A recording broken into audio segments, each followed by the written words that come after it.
Okay, folks, we're gonna replace a heater. Now, I'm not actually gonna take the heater off the boiler because it's pretty self-explanatory the way it is. I'm just gonna show you how to prep everything. We're gonna do in a diagnostic section of our videos in another diagnostic, but when I ask you to check resistance on the heater, this is how we determine if we have a bad heater or not. We have a voltmeter or a multimeter, and we always put our multimeter in ohms. So we need to read ohms. And right now we see OL, open line. That would mean that an electrical component is no good. When we test things, like for instance, we're testing this heater, we get a resistance reading of 7.9, which shows me that this heater is fine. We're going to go over this in other videos, but we're going to assume for the purpose of this video that the heater needs to come out. So the way we're going to take the heater out, we've already got the boiler out, which was the more difficult thing. Now we're going to take the heater out. So if we look a little bit closer at what we have here, I need my, oh, I don't need it. A couple of things going on with the heater.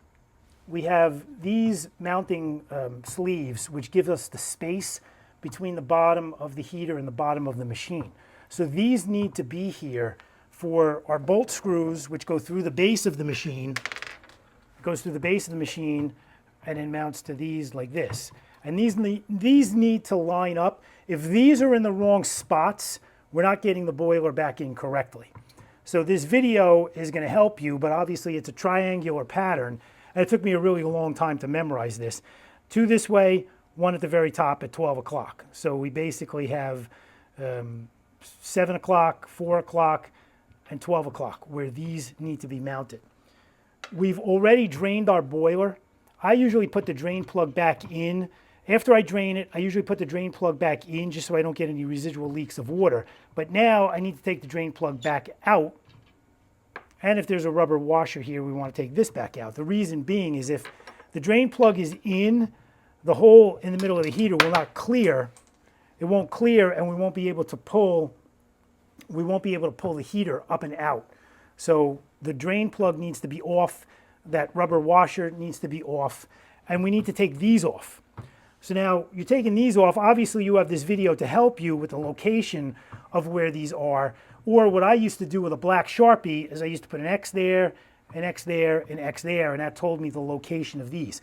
These don't need to be tight, they just need to be hand tight. Take them off with a pair of pliers.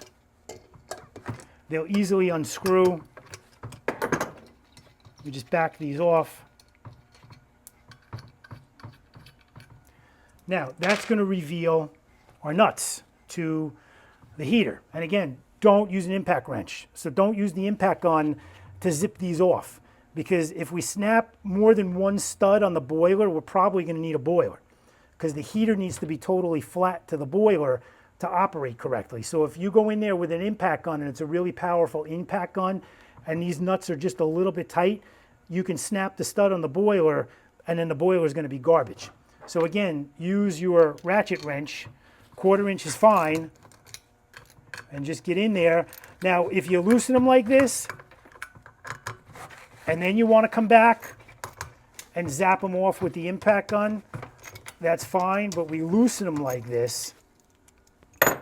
We loosen them like this and then just back the screw off. There's no washer underneath. And just take all of these nuts off. Our thermo switch mounts to the heater itself. So when you remove the heater off the studs, now on older machines, this isn't just going to lift right off. If the heater's a little bit melted, if the heater's a little bit warped, you might need to get in there with a screwdriver and kind of pry it in certain directions. Sometimes I got to get in and kind of hammer it a little bit and kind of wiggle it out because the heater's aluminum, the boiler is stainless steel, and if this warps a little bit, it's just not going to be a simple lift off of the heater. So here's our new heater. When we lift off the old heater, we would just drop the new heater on, and you're going to get a new thermal switch. When you replace the heater, we're always going to replace the thermal switch as well. So the two Phillips head screws come out. We're going to replace the thermo, and that's going to be our new setup. We take care of it because everything's at the bottom. There's no reason not to replace this. So But the most important thing is kind of like a water pump or a head gasket in a car. We want to put a new gasket on. So this is a graphite gasket. We put it on, it slides right over the bolts. The heater drops on. We're going to put all of our nuts back on. We put all of our nuts back on. And then I like to tighten everything from my days working on cars. I'll tighten them in kind of like a crisscross pattern, the way you used to do a head gasket. So we tighten this one. We tighten this one. I might tighten this one. These are a little loose. I tighten this one. I tighten this one. I tighten this one. So when I tighten all these bolts, there's no torque specification for this. We just want to get it tight. We don't want to get it super tight. If we get it super tight and we snap a stud, that's no good. We don't want to do that. Once the heater is back on, then I always like to replace the O-ring on the drain plug. It's not the threads that make the seal to prevent it from leaking. It's this O-ring. And if you drain your boiler frequently, then this O-ring gets crushed, sometimes it gets ripped, and your source of your leak, sometimes the drain plug goes bad, but many times it's just the O-ring that doesn't make a good enough connection to the lip of the bottom of the boiler. So if you want to replace your O-ring or just replace the drain plug at the same time, that gets put on. And then with our 6mm Allen, which is right there, our 6mm Allen, we're just going to tighten up our drain plug.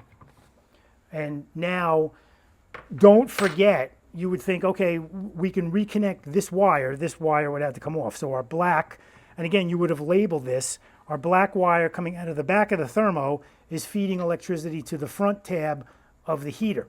So this needs to go back on, but more importantly, we want to place our spacers back on.